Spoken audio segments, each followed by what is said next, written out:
Hi mommies and daddies, welcome back my channel baby care with Sweetie. मेरा baby दूध निकाल रहा है, दही निकाल रहा है, फटा हुआ दूध निकाल रहा है, वॉमिटिंग कर रहा है। आज की जो न्यू मॉम्स हैं उनकी 95% मॉम्स की प्रॉब्लम्स यही है कि उनका बच्चा दूध निकाल रहा है, दही निकाल रहा है। तो आज हम इसी टॉपिक पर डिस्कशन करेंगे कि बेबी ऐसा क्यों करते हैं और हमें कितना टेंशन होनी चाहिए या नहीं होनी चाहिए, हमको डॉक्टर पर जाना चाहिए या नहीं जाना चाहिए।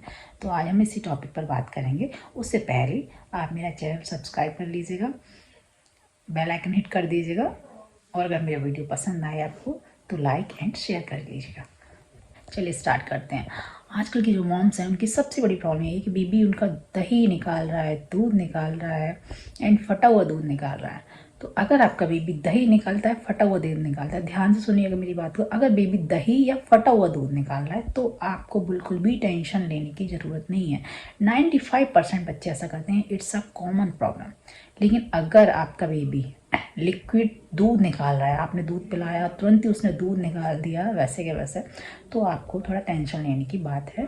तो आप डॉक्टर पर जाकर डिस्कस कर सकते हैं डॉक्टर से, क्योंकि वो सेम टू सेम वही निकाल रहा है जो आपने पिलाया है, यानी कि वो डाइजेशन नहीं कर पा रहा है डाइट। तो अब मैं बात करूँगी सबसे पहले ये ऐसा क्यों होता है। इसका रीज़न ये है, बेबी की आने वाली छोटी होती है, अभी नया नया है तो उसको थोड़ा सा टाइम लगता है, तो इसलिए बेबी ऐसा करते हैं। और कुछ अदर प्रॉब्लम भी होती हैं, जैसे बेबी को आप किस पोजीशन में दूध पिलाने के बाद किस पोजीशन में आप लेटा रहे हैं, इन सब चीज़ों का भी ध्यान रखना होता है। तो हमें किन किन बातों का ध्यान रखना है बेबी को दूध पिलाने के बाद। तो सबसे पहले हमको बेबी को फीड कराने के बाद बेबी को 10 मिनट तक सीधी ही पोजीशन में रखना। हमको शोल्डर पर जिस तरह से थपकी देते हैं ना, उस टाइप से हमें बेबी को सीधे ही पोजीशन में रखना है। जैसे कि बड़े लोगों के लिए भी कहा जाता है कि खाना खाने के बाद उनको एक्सरसाइज नहीं करनी चाहिए, तो सेम हमारे बेबीज़ के साथ ऐसा ही है। उनको सीधा रखिए एंड सेकंड, उनको एक्सरसाइज वगैरह मत दीजिए, वो खेले ना, उल्टा ना लेटाइएगा। इन सब चीज़ों का ध्यान रखना होता है। और अब हम बात करेंगे कि इस प्रॉब्लम पर तो हमको क्या करना चाहिए। अगर आपका बेबी दूध निकाल रहा है तो हमको क्या करना चाहिए। बेबी को 10 मिनट तक ऐसे ही रखना है, हमको किसी और पोजीशन में नहीं लेटाना है।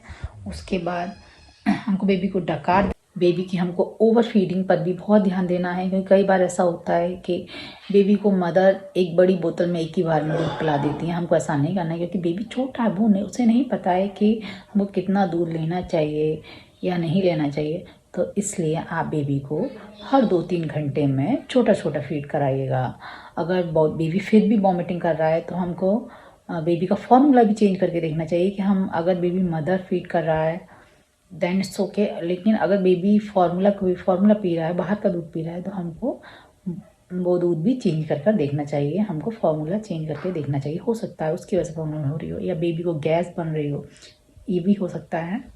तो हमें इन सब बातों का ध्यान रखना, ये बेबीज़ की वॉमिटिंग के कारण हो। बेबी की नाभि पर हींग लगाइएगा आप, और बच्चों को स्वागा, हींग और काले नमक का मिश्रण खिलाइए। आपको स्वागा भूनकर हल्का सा पीसकर काले नमक और हींग